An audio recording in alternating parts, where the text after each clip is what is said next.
दोस्तों, क्या आप जानते हैं कि नॉर्थ कोरिया के सोल्जर हर वीडियो में रोते हुए क्यों नजर आ रहे होते हैं? और क्या आपको पता है कि नॉर्थ कोरिया के जनरल अपनी यूनिफॉर्म पर दर्जनों बैज क्यों लगाते हैं? प्लस क्या आप जानते हैं कि नॉर्थ कोरिया में फौजियों की सैलरी बच्चों की पॉकेट मनी से भी कम होती है? वेल, आज की इस वीडियो में मैं आपको नॉर्थ कोरिया की फौज के ऐसे शॉकिंग फैक्ट्स बताऊंगा जिन्हें सुनकर आप सब हैरान हो जाएंगे। तो शुरू करते हैं अपना काउंटडाउन। दोस्तों, आप सबने एक बात नोट की होगी कि सोशल मीडिया पर नॉर्थ कोरियन मिलिट्री की ऐसी बहुत सी वीडियोस हैं जिनमें सोल्जर्स रोते हुए नजर आते हैं। इवन सिर्फ रोते ही नहीं बल्कि कई दफा तो ऐसी वीडियोस भी देखने को मिलती हैं जिनमें ऑफिसर्स इस तरह रो रहे होते हैं जैसे इनके गुर्दे फेल हो गए हैं। हालांकि अगर देखा जाए तो नॉर्थ कोरिया के अलावा दुनिया की किसी भी मिलिट्री फोर्स में ये चीज देखने को नहीं मिलती। वेल, आपको जानकर हैरानगी होगी कि नॉर्थ कोरिया के फौजियों को जबरदस्ती रोने पर मजबूर किया जाता है। असल में होता यह है कि मिलिट्री के जितने भी सोल्जर्स हैं, जब वो अपने बड़े ऑफिसर से मिलते हैं तो ज़ारों कतार रोना शुरू कर देते हैं। ये इस बात की अलामत होती है कि वो किम जोंग उन और इसके अफसरों से इतनी ज्यादा मोहब्बत करते हैं कि वो इनकी जुदाई बर्दाश्त नहीं कर सकते और अपने मुल्क से बहुत ही लॉयल हैं और इनके दिल में इस शैम्पू के लिए बहुत ज्यादा इमोशंस हैं। अगर कोई सोल्जर रोता नहीं है तो इसे किम जोंग और नॉर्थ कोरिया का गद्दार समझा जाता है, क्योंकि ना रोने का मतलब ये है कि फौजी के दिल में इस मोटी चमड़ी के लिए कोई मोहब्बत नहीं है। इसीलिए किम जोंग उन से मिलते वक्त और इसके फौजी अफसरों से मुलाकात के वक्त जो नहीं भी रोना चाहता वो भी कह के मारकर जानबूझकर रोता है ताकि अपनी वफादारी को साबित कर सके। ये सच में हमाकत है। दोस्तों, अगर आपने नॉर्थ कोरिया की मिलिट्री वीडियोस देखी हैं तो आपने एक बात नोट की होगी कि इनके बड़े बड़े फौजियों के यूनिफॉर्म हमेशा मेडल से भरे होते हैं। इवन इनकी शर्ट्स पर इतने ज्यादा मेडल्स लगे होते हैं कि नीचे से कपड़े तक नजर नहीं आ रहे होते। नॉर्मली फौजियों को मेडल इस वक्त दिया जाता है जब वो कोई जंग जीत कर आते हैं या फिर कोई बहुत ही बहादुरी का कारनामा सर अंजाम देते हैं। लेकिन सोचने की बात यह है कि नॉर्थ कोरिया ने पिछले 60 सालों से ना तो कोई जंग लड़ी है और ना ही इनके फौजियों ने कोई मार का मारा हुआ है, लेकिन फिर भी इनके यूनिफॉर्म्स पर इतने ज्यादा मेडल्स लगे होते हैं जैसे दुनिया में सबसे ज्यादा जंगें इन्होंने ही फतह की हैं। वेल, इसके पीछे एक बहुत बड़ी पॉलिटिक्स है। असल में नॉर्थ कोरिया के अंदर फौजियों को मेडल देने का ट्रेडिशन किम जोंग उन के अब्बू किम इल संग ने शुरू किया था। उसकी वजह ये थी कि वो नॉर्थ कोरिया पर राज करना चाहता था और मिलिट्री की मदद के बगैर ये चीज पॉसिबल ही नहीं थी। सो इसने फौजियों को बगैर किसी मकसद के अवार्ड्स और मेडल देना शुरू कर दिए ताकि वो इसके गीत गाएं। मिसाल के तौर पर अगर कोई फौजी अच्छे निशाने लगाता था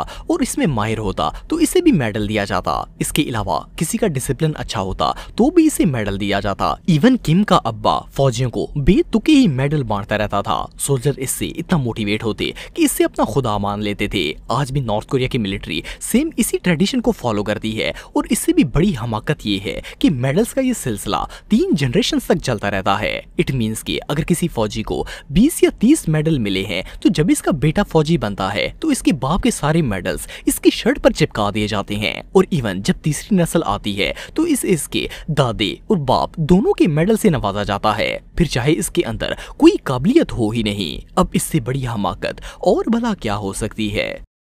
दोस्तों, फौज की ड्यूटी करना कोई आसान काम नहीं होता। एक फौजी अपनी जान हथेली पर रखकर मुल्क की हिफाजत करता है और मुश्किल वक्त आने पर अपनी जान कुर्बान करने से भी बाज नहीं आता। दुनिया का हर मुल्क ही अपनी फौज को एक हैंडसम सैलरी प्रोवाइड करता है ताकि सोल्जर्स को अपनी मेहनत का फल मिल सके। लेकिन नॉर्थ कोरिया के अंदर ऐसा बिल्कुल नहीं होता। इस मुल्क का डिक्टेटर हर चीज की तरह अपने फौजियों को सैलरी भी ना होने के बराबर देता है। अगर नॉर्थ कोरिया में कोई army officer full high level की पोस्ट पर हो तो इसके पास 4 स्टार्स होते हैं और इसकी मंथली सैलरी $1200 के करीब होती है। इसके अलावा 3 स्टार वाले आर्मी ऑफिसर की तनख्वाह $1100 होती है और 2 स्टार वाले की सैलरी $700 के करीब होती है। हाई रैंकिंग ऑफिसर की सैलरी तो फिर भी काफी बेहतर होती है, लेकिन आप बिलीव नहीं करेंगे कि जो सिपाही सबसे छोटे लेवल पर होते हैं इनकी सैलरी सिर्फ और सिर्फ $4 से $6 के बराबर होती है। ये नॉर्थ कोरिया के 3500 से 6000 वोंग बनते हैं। ये सैलरी इतनी कम है कि इनके घर पूरा माह फाके ही होते हैं।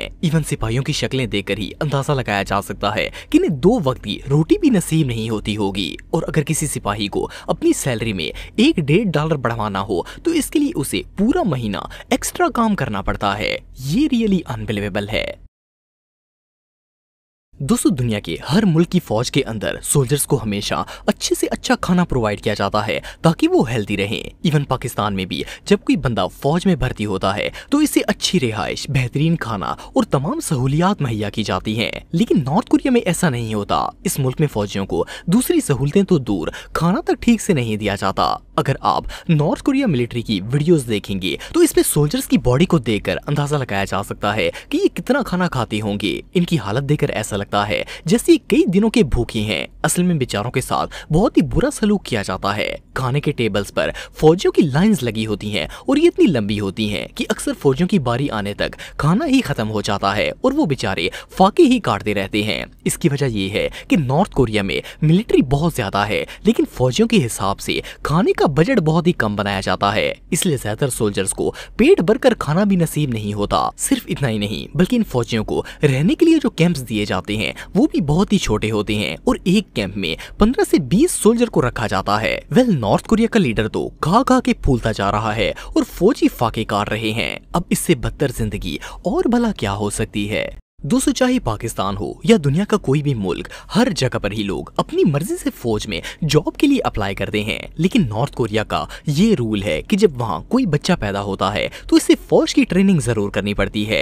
इवन वो लोग इस शोबे में ना भी आना चाहें तो भी इस मुल्क के हर लड़के और हर लड़की को मिलिट्री की ट्रेनिंग लेना फर्ज होता है। सोचने की बात यह है कि भला किसी मुल्क का हर फर्द फौजी कैसे हो सकता है, लेकिन नॉर्थ कोरिया में ये बिल्कुल एक नॉर्मल सी बात है। नॉर्थ कोरिया में हर लड़के को 10 साल की ट्रेनिंग करनी पड़ती है और इसी तरह हर लड़की को 7 साल की ट्रेनिंग करना जरूरी होती है। इससे भी शॉकिंग बात यह है कि इन ट्रेनिंग्स की इन्हें सैलरी भी नहीं दी जाती। हाँ, अगर कोई आला तालीम हासिल करके किम चाचू के लिए फायदेमंद साबित हो सकता है तो इसके लिए ट्रेनिंग 10 साल से कम करके 5 साल कर दी जाती है और जो डॉक्टर या साइंटिस्ट वगैरह बनना चाहता है इसे सिर्फ 3 साल की फौजी ट्रेनिंग करनी पड़ती है। लेकिन बहरहाल हर हाल में ही इस मुल्क का हर लड़का और हर लड़की आर्मी में ट्रेनिंग जरूर लेता है।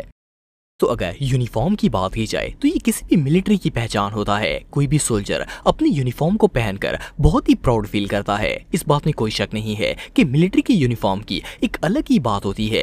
किसी भी मुल्क में जब मिलिट्री के लिए यूनिफॉर्म बनाया जाता है तो इस बात का पूरा ख्याल रखा जाता है कि सोल्जर इसमें कंफर्टेबल रहें। लेकिन नॉर्थ कोरिया के सोल्जर्स के यूनिफॉर्म का सिनेरियो पूरी दुनिया से अलग होता है। जहाँ आम फौजी अपने यूनिफॉर्म को पहनकर सुकून महसूस करते हैं, वहाँ नॉर्थ कोरिया का फौजी इसे पहनकर अजाब में पड़ जाता है। इसकी रीजन ये है कि नॉर्थ कोरिया के सोल्जर्स को जो यूनिफॉर्म दिया जाता है वो बहुत ही घटिया क्वालिटी का होता है। पहली बात तो ये है कि सोल्जर को अपने साइज का यूनिफॉर्म मिलता ही नहीं है और इन्हें जो यूनिफॉर्म दिए जाते हैं वो इतने बड़े होते हैं कि इन्हें पहनकर ऐसा लगता है जैसे ये यूनिफॉर्म इनके अब्बू का है। ये मस्कीन अपनी यूनिफॉर्म को ही संभालते रहते हैं। यहाँ तक कि अगर नॉर्थ कोरियन मिलिट्री के बड़े बड़े ऑफिसर्स को भी देखा जाए तो इनकी भी वर्दी बहुत ही मनहूस लगती है। इसके अलावा अगर मिलिट्री शूज की बात की जाए तो वो भी कुछ कम नहीं होती। और बात यहाँ पर खत्म नहीं होती, बल्कि आप बिलीव नहीं करेंगे कि इन्हें 2 साल में सिर्फ एक ही यूनिफॉर्म और एक ही शूज का पेयर दिया जाता है। 2 साल से पहले अगर यूनिफॉर्म या जूते वगैरह खराब हो जाएं तो ये सोल्जर की अपनी टेंशन है, इसे खुद ही मैनेज करना पड़ता है। फिर चाहे वो यूनिफॉर्म को रफू करके ठीक करे या फिर टूटे हुए जूते ही पहनकर फिरता रहे, गवर्नमेंट का इससे कोई लेना देना नहीं होता। तो दोस्तों आज के लिए बस इतना ही। उम्मीद आपको वीडियो पसंद आई होगी। अगर आप मुझे इंस्टाग्राम पे फॉलो करना चाहते हैं तो दी हैदर टीवी पे आप मुझे फॉलो कर सकते हैं। मिलता हूं आपसे नेक्स्ट वीडियो में, तब तक के लिए अल्लाह हाफिज।